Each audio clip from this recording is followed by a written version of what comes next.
C'est sous le thème provincial « Promouvoir la résilience des femmes et filles face au changement climatique » en renforçant leur autonomisation et l'égalité du genre au Nord Kivu, que le gouverneur de province, le lieutenant-général Constant Ndima, a lancé officiellement à Goma ce mardi 8 mars 2022 les activités du mois dédié aux droits de la femme.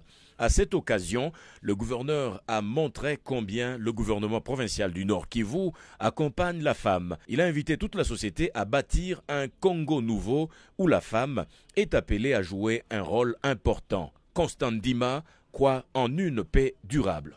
Pour matérialiser la vision du commandant suprême et lutter contre ce cycle d'insécurité, le gouvernement provincial a déjà pris diverses mesures à l'endroit des auteurs des actes portant atteinte à la dignité humaine, y compris les actes de violence basés sur le genre, sous toutes les formes.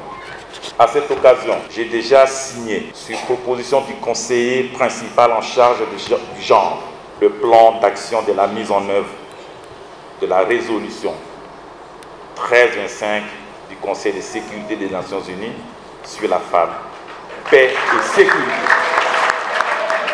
Quelques recommandations ont été formulées par la femme du Nord Kivu ayant trait au thème de la journée. Madame Sarah Tamboué y revient. Des usines de transformation des déchets, dégradables et non biodégradables, pouvant intégrer de manière claire et précise les communautés dans les travaux communautaires en lien avec l'assainissement communément appelé Salongo. Que doit faire la femme vis-à-vis du thème retenu? Maître Priska Kamala, experte en matière de genre, souhaite l'implication totale de la femme. La femme doit aussi contribuer pour le changement climatique et je crois que pour cette année, comme venait de le lancer Monsieur le gouverneur de province, son excellence, toutes les femmes vont s'impliquer tout au long de cette année pour les changements climatiques. Nous tous, nous vivons, nous respirons la même air, nous mangeons la même nourriture.